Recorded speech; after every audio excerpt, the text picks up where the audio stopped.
연금저축하고 IRP는 세금 낼 시기를 뒤로 밀어주는 과세 이연 혜택이 있습니다. 과세 이연이요? 연금에 대한 궁금증을 해소하고 연금에 대한 모든 것을 알아가는 곳, 여기는 삼성증권 연금상담소입니다. 안녕하세요. 저는 진행을 맡은 전혜원입니다. 안녕하세요. 연금에 대해서 상담해드릴 삼성증권 은퇴연구소의 권용수입니다. 반갑습니다. 소장님, 그 소문 들으셨어요? 저희 지난번 영상 엄청 반응이 뜨거웠다고 하더라고요. 아무래도 그 직접 받은 사연에 대해서 상담을 해드리니까 조금 더 많은 관심을 보여주셨던 것 같습니다. 맞습니다. 연금에 대한 개념 정리도 해드리고 고객님들이 궁금해하는 질문에 명확한 답변까지 일거양득의 연금 상담소가 아닌가 이런 생각이 드는데요. 앞서 저희가 말씀드린 것처럼 연금 상담소는 여러분의 사연과 질문을 기다리고 있습니다. 매월 사연이 채택되신 10분을 선정해서요. 베스킨라빈스 파인트 아이스크림 드리고 있으니까 여러분 많은 참여 기다리고 있겠습니다. 오늘 도착한 사연 그럼 보도록 할까요? 오늘은 김땡땡님께서 보내주신 사연입니다. 연금저축 80만 원, 국민연금 50만 원 받으면 과세 대상인가요? 오, 근데 일단 축하드립니다. 그동안 꾸준하게 연금 계좌에 납입을 하셔서 연금을 받게 되셨나 봐요. 근데 연금저축 80, 국민연금 50 받으시는데 과세 대상이 맞나요, 소장님? 그 연금을 받으시게 되면서 내게 되는 세금에 대해서 걱정이 생긴 모양이신데요. 그러면 연금저축과 IRP하고 관련된 모든 세금에 대해서 정리해보는 시간을 갖도록 하겠습니다. 연금에 관련된 세금 총정리인가요? 오늘도 집중해서 들어야 되겠습니다. 지난번에 연금저축과 IRP의 특징에 대해서 말씀드렸는데요. 두 계좌 모두 특정 한도만큼 세액공제를 통해서 세금 환급을 받을 수가 있죠. 맞습니다. 연금저축은 400까지 그리고 IRP는 700까지 하지만 둘이 합해서 700까지. 이 두 계좌는 납입한 금액으로 또 투자를 하게 되잖아요. 네. 투자를 하면 수익이 생깁니다. 네. 그러면 어떻게 될까요? 수익이 생기면 기분이 좋습니다, 일단.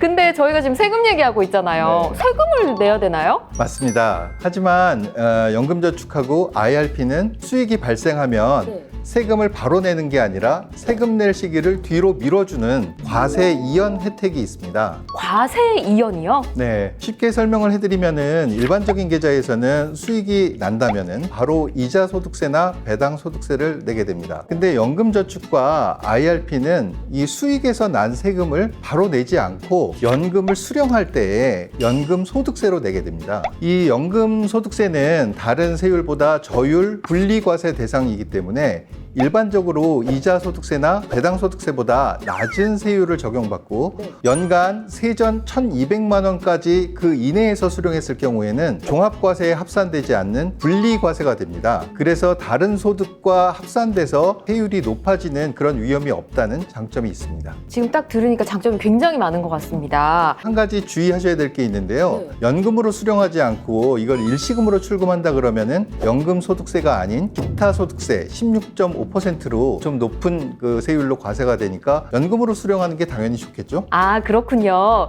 연금으로 수령하면 이자 소득세나 배당 소득세와 다르게 바로 내지 않고 연금을 수령할 때 낸다 이렇게 생각을 하면 되는데 이자 소득세보다 낮다고 말씀해 주셨잖아요. 얼마나 낮은가요? 일반적으로 그 이자 소득세와 배당 소득세가 15.4%라면 만 55세 이후에 매년 연금 조건에 맞게 받을 때 이때 내게 되는 세금은 5.5%에서 3.3%, 나이에 따라 조금 다릅니다. 우와, 지금 대략 숫자를 들었을 때 거의 3분의 1로 내려가네요. 연금저축 IRP 들어야 되는 이유인 것 같아요.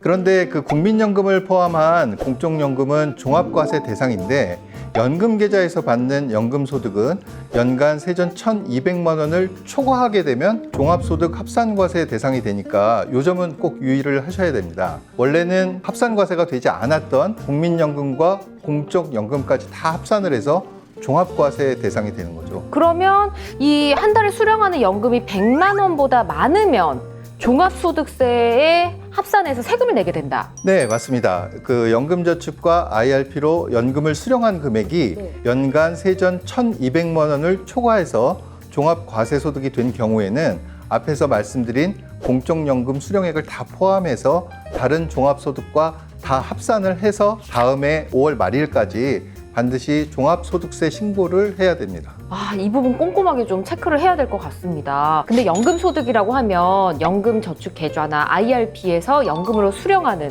이 금액을 다 말하는 건가요? 많이 헷갈리는 부분입니다. 여기서 말하는 연금소득이라고 하는 거는 연금계좌에 들어있는 돈 중에서 퇴직금과 세액공제 받지 않고 개인이 직접 납입했던 개인 납입금을 연금으로 수령하는 경우에는 제외가 됩니다.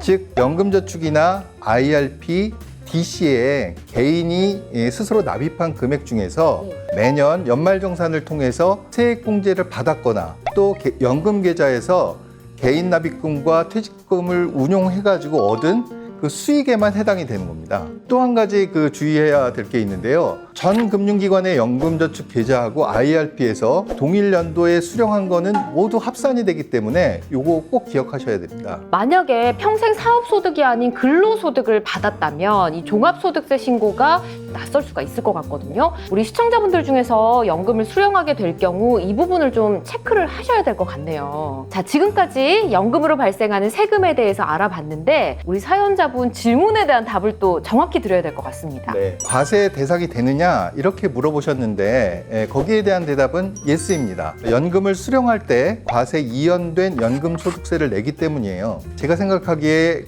질문 주신 분의 의도는 아마도 종합소득세의 과세 여부를 물어보신 게 아닐까 그런 생각이 드는데요. 이거 제가 답 드릴게요. 그래도 될까요? 네, 답을 알고 계신가요? 말씀해 보시죠. 한번 말씀드려볼게요. 연금저축과 IRP로 받는 연금이 이제 연간 세전 1,200만 원이 넘으면 종합소득세 과세 대상이라고 말씀해 주셨으니까 사연자분은 이 연금저축 계좌에서 수령하는 연금을 80만 원씩 12개월 받게 되면 총 960만 원이잖아요. 그럼 종합소득세 과세 대상이 아니십니다. 네, 아주 정확합니다. 만약 다른 종합과세소득이 없이 매월 연금저축 80만 원, 또 국민연금 50만 원을 수령하신다면 연금저축은 저율 분리과세로 원천징수되고 국민연금은 다음해 1월 달에 연말정산으로 납세 의무가 끝나게 됩니다. 보통 근로소득자가 다른 소득이 없다면 다음해 2월 달에 연말정산으로 모든 세금 의무가 끝나는 것과 똑같은 거죠. 와, 저도 이렇게 하나 또 배우게 됐습니다. 앞으로 연금 수령하실 분들에게도 좋은 정보가 될 것 같네요. 삼성증권 연금상담소 이제 마칠 시간입니다. 앞서 말씀드린 것처럼 연금에 대해 궁금한 점이 있으시다면 삼성증권 연금상담소 이벤트 페이지를 방문하셔서 사연과 질문 남겨주시면 저희가 채택해서 답변을 드리도록 하겠습니다. 여러분 많은 참여 부탁드릴게요. 자, 다음에는 더 유익한 내용으로 다시 찾아오도록 하겠습니다. 여러분 함께해 주셔서 감사합니다.